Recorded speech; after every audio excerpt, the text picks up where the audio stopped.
Maybe you got a job offer in another city, or maybe the market just wasn't right to sell when you needed to move. So you thought, I'll just rent it out. How hard can it be? And then it got real. The tenant called at about 9 p.m. about a leak, and you had to figure out what a 3-day notice actually means. Your friend told you one thing, your neighbor said something different, and you weren't sure who was right. If that sounds familiar, this is the most common thing I see. And the fact that you're doing some research right now says a lot. I'm Candace. I work with landlords all over Orange County, and a big part of who I serve is actually this person, the accidental landlord. Let's talk about your first year.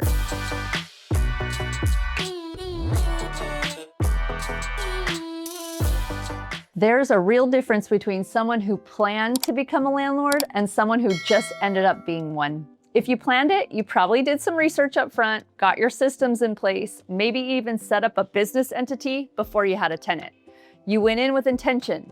If it happened by circumstance, you were probably focused on your move, your new situation, everything else going on in your life, and the rental was almost an afterthought.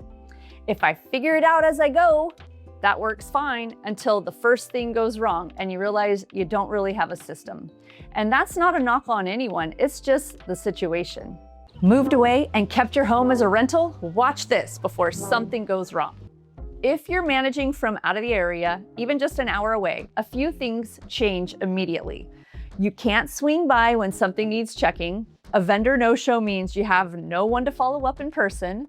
A maintenance issue at an inconvenient time is more of a disruptive because you can't just pop over. And if something escalates, like a lease issue, a habitability concern, response time actually matters legally in California. The law doesn't give you extra time because you live in a faraway city, so knowing that ahead of time is a lot better than finding out when something's already happening. In my experience, accidental landlords consistently miss 3 things in their first year. And it's not because they're careless. Nobody told them to do these.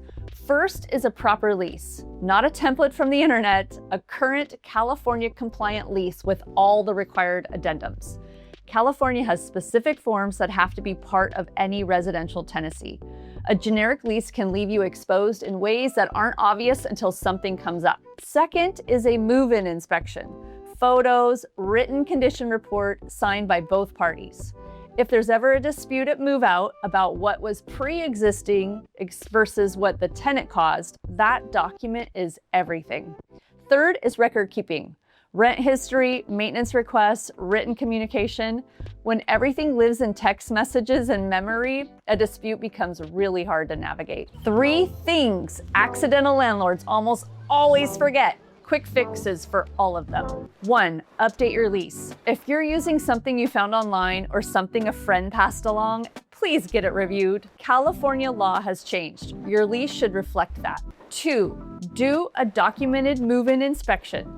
Photos of every room, every appliance, every wall. Have the tenant sign off on the condition and keep a copy. This one document can save you serious money and stress at move out. And 3, set up basic record keeping system. A folder, a digital or physical, where every rent receipt, maintenance request, and piece of communication lives. If something comes up 6 months from now, you want to be able to pull it up. None of these are complicated. All 3 are frequently missing. Something that doesn't get talked about enough, the emotional piece of being an accidental landlord. This could have been your home. You may have lived there. You have a real connection to it, and now somebody else is living in it.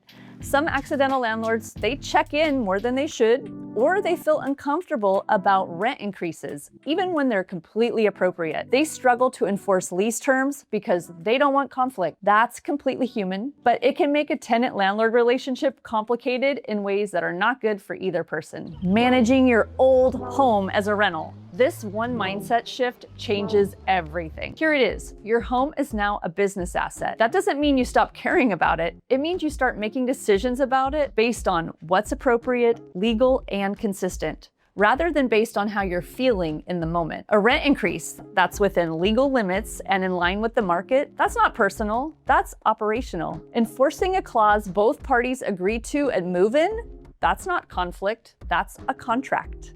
The landlords who have the hardest time are usually the ones who can't make that shift, but the ones who do, find everything gets a lot smoother. Why managing out of area is riskier than what most people realize. When you're local to your property, problems stay manageable. A leak gets handled fast because you or your vendor can get there. A tenant concern gets resolved because you're accessible. But when you're out of the area, even 45 minutes away, everything stretches. Vendors have to be coordinated remotely. You can't verify work without driving there. And if something rises to a habitability concern, California's response timeline is the same regardless of where you live. This is why out-of-area landlords find that having a local representative isn't just convenient, it genuinely changes their exposure. Someone local who can respond, coordinate, and document in real time is a different situation than managing everything from your phone. If you're in the first year as an accidental landlord, the best thing you can do is take stock of where you are. Do you have a current California compliant lease? A signed move-in inspection on file? Do you know how much you can legally raise rent and when? Do you know what qualifies as just cause for non-renewal on your specific property? If the answer to any of these is, I'm not sure, that's your starting point. And it's not because you've done anything wrong. It's just because these are the foundation. One question every accidental landlord should be able to answer, can you? Is your property subject to California's Tenant Protection Act? That answer determines whether you can have rent increase caps, whether you need just cause to end a tenancy, and what your obligations are around non-renewal. Built after 2005 might be exempt. Single family home you own individually and you disclose that to the tenant might be exempt. Condos and multi-unit buildings built before 2005 are often covered. You don't need to memorize every detail.